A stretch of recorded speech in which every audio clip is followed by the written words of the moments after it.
J'espère qu'avant de regarder cette vidéo, vous avez pensé à prendre votre petit déjeuner. Pourquoi? Eh bien, vous allez le découvrir tout de suite.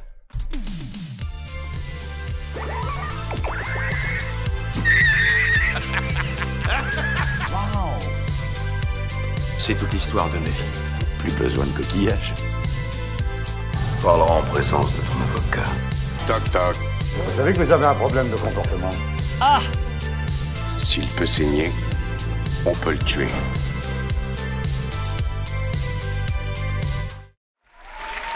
Bonjour, bienvenue à vous sur la TV42, je suis DoseGeek, vous regardez la Dose de Geek sur YouTube, sur la chaîne de la TV42, la chaîne du 42, la chaîne de la culture geek, culture pop, enfin tout ce qui parle aux geeks qui nous entourent. Les geeks, il y en a partout dans le monde, d'accord ? Ils sont pas tous en France et ils parlent pas tous que français. C'est un sujet, c'est un centre d'intérêt qui est international. Donc voilà, je tenais à le préciser. Donc bienvenue à vous sur cette chaîne, dans cette nouvelle vidéo. On va parler cinéma aujourd'hui.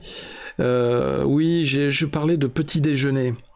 Eh bien pourquoi? Eh bien parce que on va parler directement de ce fameux film, ce film incroyable Breakfast Club, qui parlait d'un groupe de jeunes ados réunis pour l'occasion un samedi matin parce qu'ils étaient collés dans leur lycée, des jeunes que tout éloigne, tout sépare au début, enfin aux origines.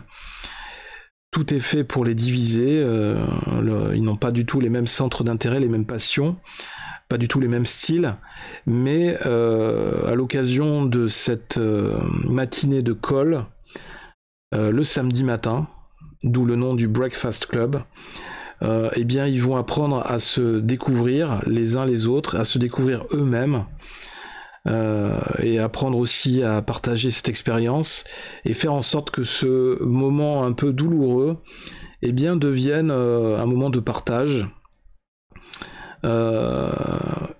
et qui les aide à grandir finalement.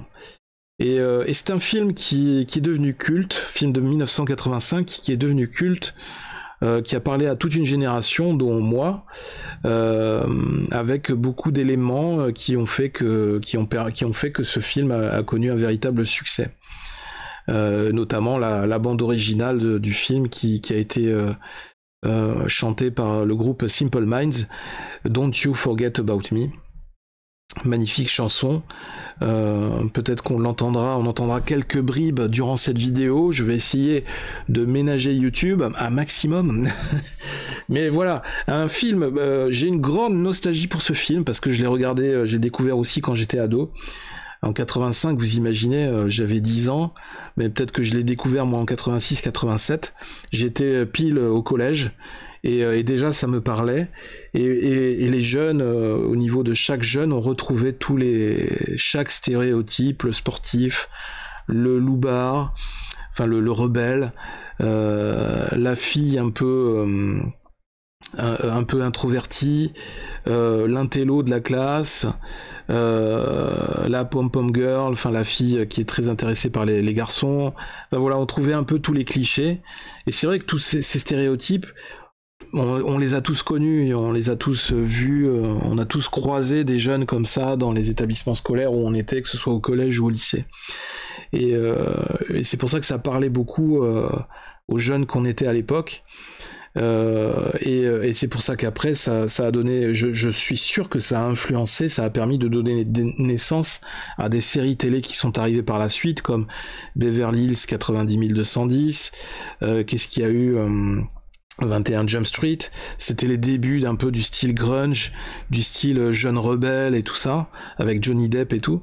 Et donc ce film a été un des films qui ont été des éléments déclencheurs, je pense, de tout ce mouvement de mode, on va dire, ou de ce mouvement de jeunesse, de jeunes, qui ont imprimé toute cette période des années 80. On va regarder ensemble la bande-annonce. Si on peut, on va essayer de faire très chirurgicalement au niveau de la musique, du son, et on verra si YouTube nous autorise. C'est parti. Alors déjà, on va repartir depuis le début. Hop, on va activer le son.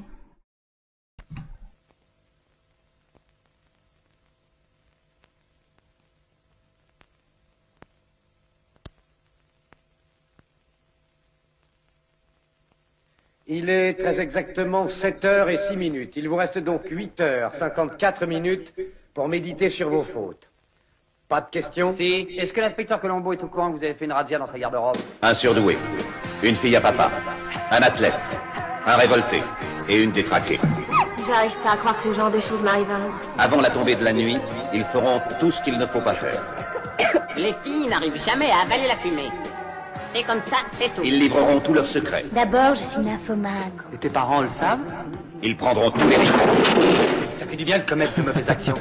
Hein? Et ils seront plus proches les uns des autres qu'ils n'auraient jamais pu l'imaginer. Pourquoi tu as fait ça? Tu l'aurais jamais fait.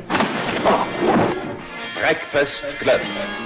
Un club qui n'exista qu'un jour, Je ne veux plus être seule. Jamais. Maintenant, t'es plus obligé. mais qui devait changer toute leur vie. Je vous considère comme mes amis. J'espère que je me trompe pas. Universal présente Emilio Estevez, Paul Gleason, Anthony Michael Hall, Judd Nelson, Molly Ringwald et Ali Sheedy dans un film de John Hughes. Pourquoi t'es si gentil avec moi? Parce que tu me laisses faire. Breakfast Club. Voilà, j'en mettrai pas plus. Certainement que au replay, peut-être que la bande son sera coupée, hein, je ne sais pas, on verra. Mais voilà, bande son incroyable. Cette chanson restera mythique, restera longtemps dans les mémoires, et elle illustre incroyablement bien ce film, ces scènes avec ces jeunes. Un des premiers films d'Emilio Estevez, hein, je vous rappelle, le frère de Charlie Sheen, fils, les deux sont les enfants de l'acteur incroyable Martin Sheen, qui avait joué dans Apocalypse Now. Et puis Emilio Estevez, qui après a fait carrière dans le cinéma américain, dans plein d'autres films. Un film de 1h37. Alors je m'étais trompé, parce que je pensais qu'ils étaient retenus en colle pendant tout le samedi matin, parce qu'en France c'était souvent le cas comme ça, mais non, en fait ils ont été tellement punis en fait qu'ils les ont gardés toute la journée du samedi. Donc il a dit, on l'entend au début dire qu'ils vont devoir faire 8h30 ou je sais plus de retenue dans leur lycée. Donc un film qui a reçu une note de 3,9 sur 5 ou sur 6, je ne sais pas. Voir les commentaires. J'ai adoré ce film, lol, je l'ai vu au moins 100 fois et je me tanne pas de le revoir car dans le groupe je me vois dans le révolté MDR quand j'étais jeune. On n'a pas d'autres... Ok. Ah, la folle journée de Ferris Bueller. Encore un autre film dont il faudra qu'on parle. Un film de Jones qu'on regardait à la télé l'après-midi quand on était malade ou quand il n'y avait pas cours et que on s'ennuyait un peu. On découvrait ce genre de film sur des chaînes comme M6 ou comme la 5 ou des choses comme ça. Ou ça, des fois ça passait aussi pendant les périodes de fête. Ça passait, ce genre de film pour les jeunes, ça passait rarement en soirée sur les chaînes de télé. C'était souvent programmé plutôt en journée, plutôt l'après-midi. Ouais, c'était plutôt ça. Ça vous parle ce film? The Breakfast Club, un film de John Hughes. Sorti en 85, l'histoire concentrée en une journée se focalise sur la rencontre et les interactions de 5 lycéens envoyés en retenue pour des raisons variées. Ennemis ou indifférents les uns aux autres au début de la journée, ils interagissent et apprennent à se connaître, finissant par tisser des liens d'amitié. Breakfast Club est considéré comme un film culte de la comédie dramatique américaine des années 80. Les acteurs jouent dans plusieurs autres films de John Hughes, avec Judd Nelson, Molly Ringwald, Emilio Estevez, Anthony Michael Hall et Ali Sheedy. produit par AM Films et Channel Productions. Un film de 1h37. 5 élèves du lycée Cher-Mère, alors qu'ils sont en retenue ensemble pour toute la journée du samedi 24 mars 84. Ils se connaissent de vue mais viennent de 5 bandes et milieux sociaux très différents. Le proviseur du lycée, M. Vernon, leur donne un devoir. Chacun d'entre eux doit écrire une dissertation de 1000 mots sur le sujet « Qui pensez-vous être ?» et expliquer pourquoi il ou elle est en retenue. C'est intéressant. Ça déjà, la question, dès le début du film, la question est posée. Et en fait, c'est ça qui va être le fil conducteur du film. C'est très intelligent. Le délinquant Bender est immédiatement désagréable avec les autres et les provoque à plusieurs reprises. Il fait semblant d'uriner sur le sol, suggère qu'Andrew, l'athlète, et lui-même séquestre et viole la fille à papa. Claire met en doute la virilité et l'athlétisme d'Andrew et casse la porte de la bibliothèque pour qu'elle ne puisse pas rester ouverte, empêchant Vernon de surveiller les adolescents depuis son bureau. Pendant la pause de midi, il se moque de la vie de famille de Brian, le surdoué, puis raconte sa relation avec son père, qui le maltraite verbalement et physiquement. Hors de lui, il se ferme à nouveau et s'assoit, seul, refusant d'adresser à nouveau la parole au groupe. Il les rejoint plus tard dans le film. Alors que Vernon, le proviseur, fouille les dossiers personnels des professeurs, il est interrompu par le concierge Carl qui exige de l'argent en échange de son silence. Ils discutent ensuite tous les deux. Vernon affirme avoir peur de l'avenir et du fait que les lycéens actuellement en retenue finiront par gouverner les États-Unis. Il ajoute que depuis qu'il a commencé à enseigner, les enfants ont changé, devenant plus arrogants, agressifs et irrespectueux. C'est un peu un sujet de société quelque part, hein. Ça reste un sujet toujours d'actualité. C'est ça la magie de certains films, c'est qu'ils savent rester intemporels. Carl lui répond que c'est sa propre attitude qui a évolué avec le temps et que les enfants n'ont pas changé depuis la génération précédente. Le groupe de lycéens parvient à s'enfuir de la bibliothèque, allant au casier de Bender où ce dernier récupère une petite réserve de cannabis. Donc c'est un jeu de cache-cache toute la journée, où ils essayent de braver des interdits, fumer du cannabis, ils s'amusent à se maquiller, à aller dans des recoins. Voilà, chacun raconte un peu son parcours, raconte un peu sa vie.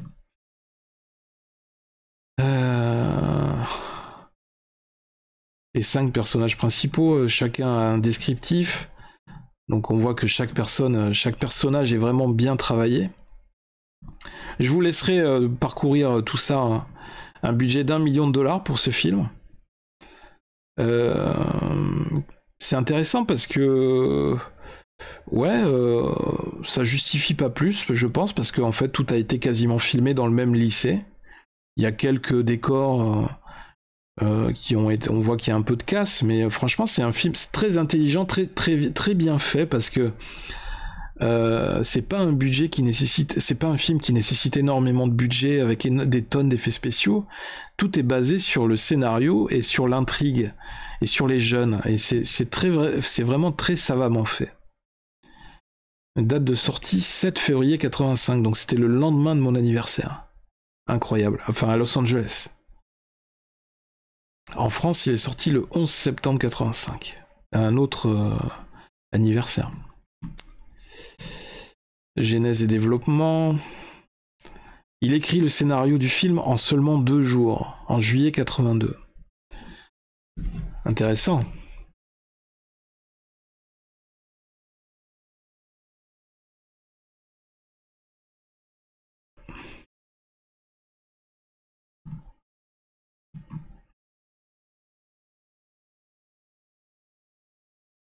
Molly Ringwald. Elle est devenue très connue suite à ce film. Au départ, plusieurs acteurs ont été pressentis pour jouer le rôle de John Bender, le délinquant, notamment Nicolas Cage, qui devait être très jeune à l'époque, John Cusack. Moi, je voyais pas trop dans ce rôle. Jim Carrey. Ah ouais. Et même Emilio Estevez, qui incarne finalement l'athlète. Andrew Clark.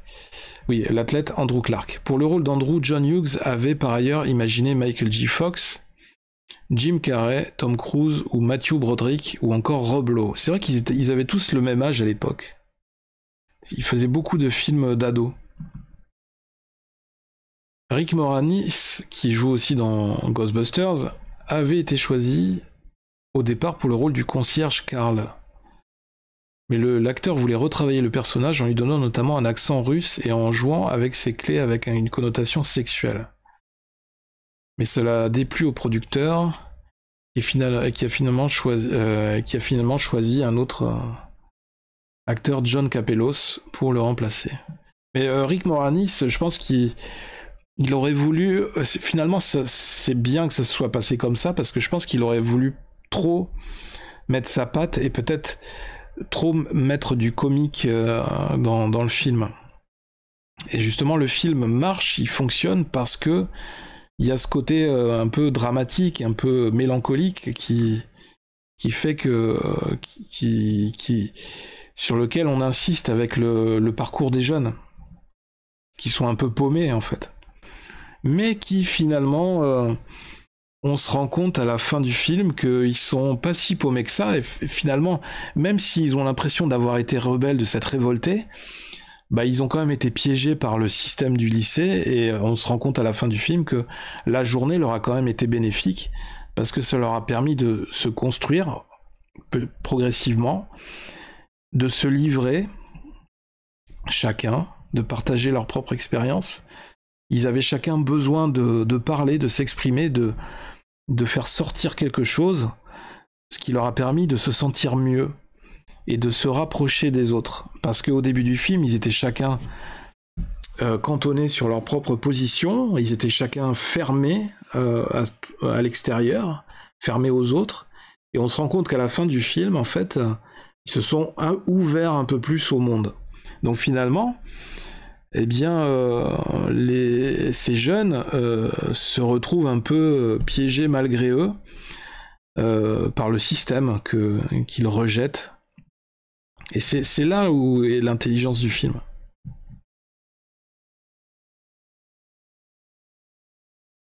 Scène coupée. Dans une scène, des mères de famille sont en pleine séance d'aérobic très intense, mais la scène est finalement coupée parce que trop sexualisante. Dans une autre scène, une enseignante nage seins nus dans la piscine du lycée tandis que le proviseur Richard Vernon l'épie. La première version du scénario n'inclut pas cette scène et Molly Ringwald exige sa suppression lorsqu'elle découvre une version du scénario qui la contient. Hughes obtempère. Ok. Un film qui a occupé la 3e place au box-office à sa sortie et qui a généré 5 millions de dollars, donc 5 fois le budget qu'il a coûté. Juste derrière Le flic de Beverly Hills et Witness, sorti le même jour. La semaine suivante, il va engranger 11 millions de dollars depuis sa sortie. Donc au total, enfin déjà dès les premières semaines après sa sortie, il va déjà cumuler à peu près entre 16 et 20 millions de dollars. Incroyable.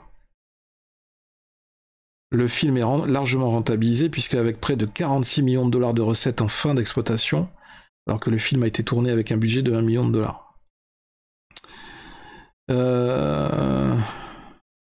50 000 entrées en France, ce qui n'est pas énorme.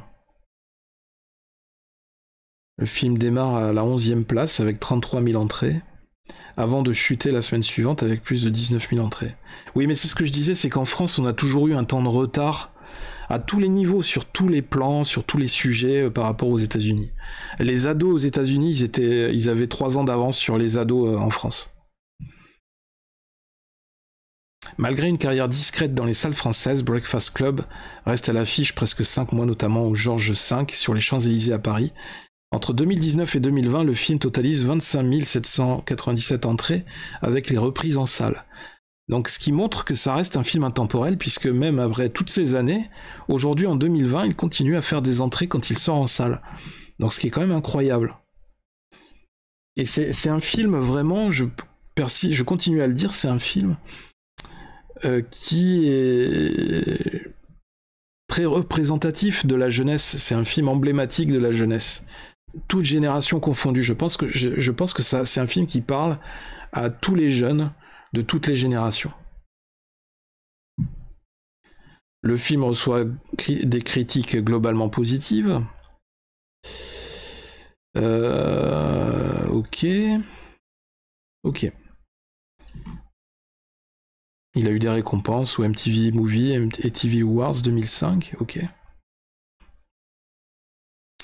Il est considéré a posteriori comme un film culte, la quintessence du film d'adolescent, c'est ce que je disais, mais également comme une satire des maux de la société américaine des années 80, glorification de la réussite et rejet de la différence. John Hughes réalise une comédie accessible à tous selon les règles du teen movie, mais en les transformant au service d'un propos plus sérieux. Sur le mode du huis clos et des règles du théâtre classique, unité de lieu, de temps et d'action, Breakfast Club façonne son récit de manière surprenante, voire atypique, et la comédie d'abord suggérée à travers ses personnages prédéfinis dans sa première partie, le bad boy, l'intello, la fille populaire, laisse place à un drame adolescent qui outrepasse ses éléments de surface pour en déceler le sens et les contingences, qu'il s'agisse des styles vestimentaires, des comportements ou des statuts sociaux.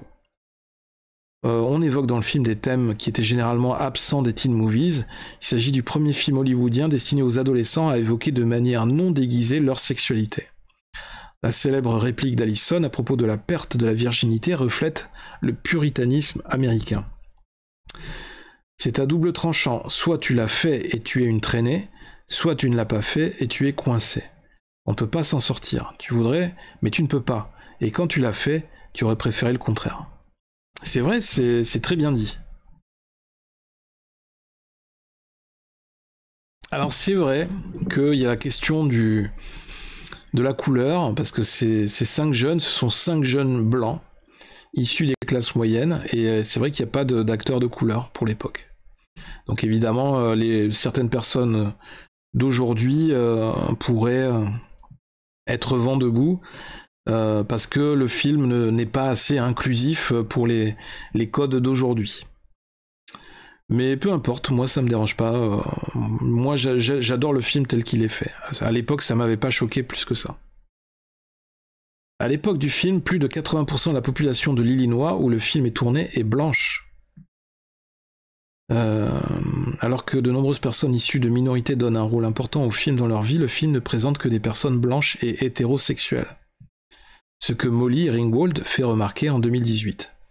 Une personne noire et homosexuelle explique avoir pu se retrouver dans le film parce que, en tant que gamin à Cincinnati dans les années 80, le film montrait qu'il y avait d'autres personnes comme moi qui avaient du mal à définir leur identité, qui se sentaient déplacées dans la construction sociale d'un lycée et qui devaient gérer les défis des idéaux et de la pression familiale. Hughes lui-même parle de ce choix de classe sociale dans une interview pour Seventeen. Il y dit qu'il préfère écrire sur ce qu'il connaît et qu'il serait très mal à l'aise s'il devait écrire sur quelque chose qui ne fait pas partie de son univers. C'est pas faux. Dans le film, le personnage de Bender harcèle sexuellement Claire. Il la sexualise énormément.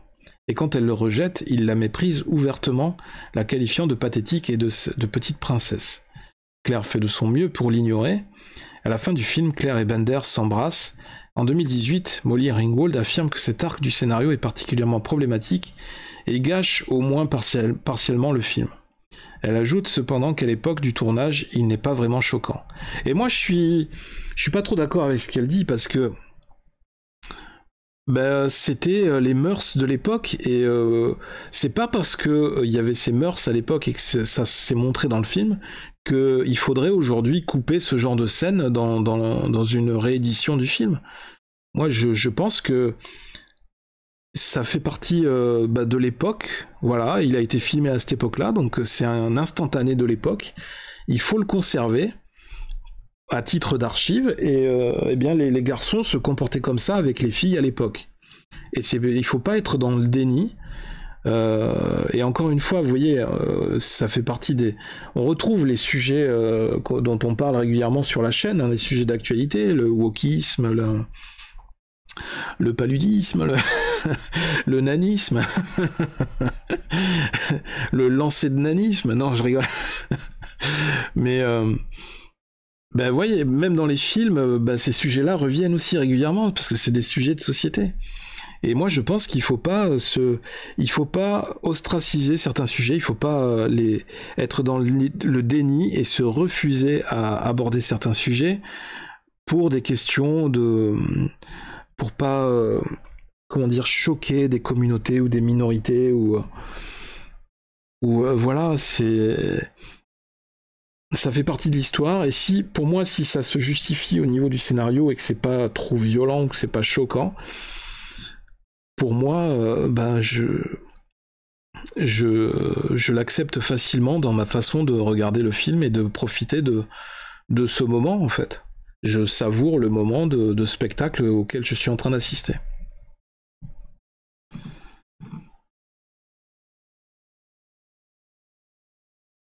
Il a été un temps envisagé de donner une suite au film qui se situerait environ 10 ans après pour montrer ce que sont devenus les 5 personnages principaux.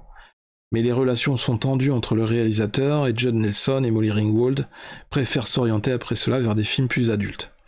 Bon après, bon, alors c'est ça qui est dommage, c'est qu'il y a certains acteurs évidemment qui vont être, en grandissant, en devenant adultes, qui vont être influencés par les idéologies politiques ou autres du moment, un peu comme Molly Ringwald, si j'ai bien compris. Et puis de toute façon, je pense que ça aurait été une erreur de faire une suite à ce genre de film. Je pense que quand un film a un succès, il faut le savourer et il faut lui laisser ce succès et il faut pas entacher cette aura qu'il y a autour du film en prenant des risques supplémentaires inconsidérés et en faisant une suite notamment qui pourrait ne pas être à la hauteur des espérances des gens, des fans du premier film. Donc moi je pense qu'il faut le maintenir, le préserver comme ça, ce film, et puis le laisser vivre sa vie. Et même pas besoin de faire une réadaptation, un remake ou autre. Moi je trouve qu'il est très bien comme ça. Alors là il y a plein d'anecdotes, donc je vais pas revenir là-dessus. Je vais pas m'attarder là-dessus, parce que la vidéo sinon va faire 2 heures. Mais je vous invite à visiter tout ça, à prendre le temps de lire. Je vous mettrai les liens encore une fois dans la description de la vidéo. 5 lycéens totalement opposés se retrouvent en call un samedi après-midi, non c'est toute la journée. Au fur et à mesure que la journée passe, il se trouve des points communs. Donc on voit les photos là des acteurs, ce qu'ils sont devenus aujourd'hui. Ils ont bien changé. Hein. Anthony Michael Hall, c'est le surdoué. Judd Nelson, c'est le révolté, le rebelle. Ali Sheedy, c'est la nympho. Paul Gleason, alias Richard Vernon, le proviseur. Ok. La bande-annonce, à nouveau. Au même titre que Le Magicien d'Oz, The Breakfast Club fait partie de ces films qui jouissent du statut de film culte aux États-Unis, alors qu'ils sont très peu connus dans nos contrées. Il suffit de regarder des films ou séries américaines pour voir à quel point ce film a marqué le pays. Il faut dire que quasiment toutes les séries, du moins les séries humoristiques, ont fait une petite référence à ce film. Récemment, la série animée Archer a fait cela. Et m'a alors fait réaliser qu'il faut à tout prix que je voie ce film. Grand bien m'en a fait car je crois bien que The Breakfast Club est le meilleur teen movie que j'ai pu voir. Jamais un film n'a si bien pu capter cette période qu'est celle de l'adolescence. La seule véritable œuvre qui pourrait lui tenir tête serait l'excellente mais trop courte série Freaks and Geeks que je conseille à tout le monde. John Hughes arrive en seulement 1h30 et dans un huis clos qui plus est, à nous peindre un portrait de la jeunesse des années 80 mais qui peut très bien s'appliquer encore à nos jours. Exactement. Tout cela commence un samedi matin lorsque 5 jeunes aux personnalités très différentes se retrouvent en détention pour diverses raisons et doivent écrire un essai de 1000 mots sur la question « Qui pensez-vous être ?» 5 jeunes en colère. Exactement. Encore une fois, je ne l'aurais pas mieux dit. Il faudrait créer une liste films cultes qu'il faut avoir vu au moins au moment de leur sortie pour avoir la fraîcheur nécessaire à leur appréciation, ou plus simplement trop tard. En chacun de nous, il y a une grosse tête, un athlète, un cinglé, une princesse, un rebelle. C'est vrai. Excellente surprise. C'est bel et bien le meilleur teen movie qu'il m'a été donné de voir et à n'en pas douter le meilleur film de John Hughes. You see us as you want to see us. Oui, c'est un peu la vision du proviseur, c'est-à-dire que vous nous voyez comme vous voulez nous voir. J'annonce ce film, je l'ai surnoté. Pourquoi ? Parce que malgré le fait que ces ados exagèrent leurs problèmes au moins autant que... comment ne pas être, j'imagine, séduit par le film.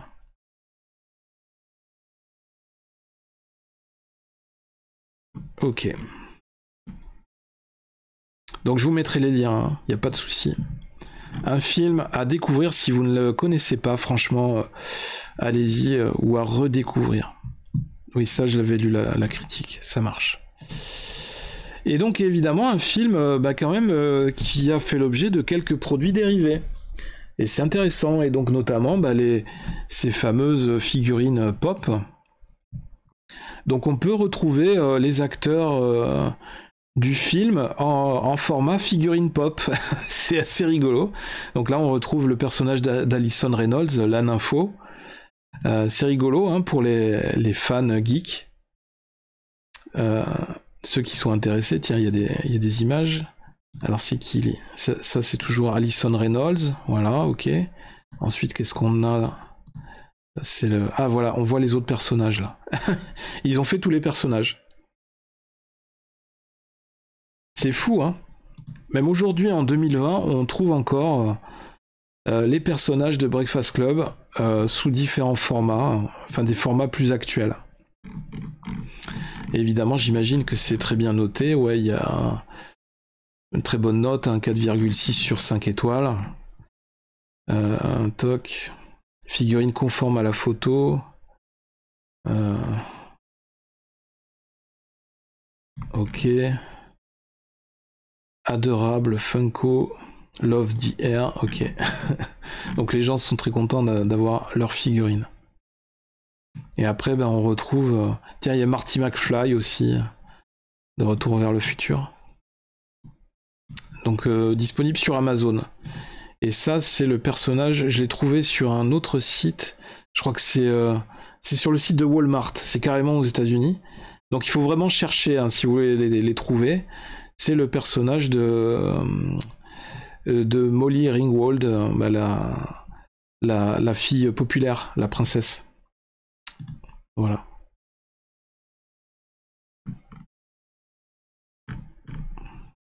Très bien. Breakfast Club.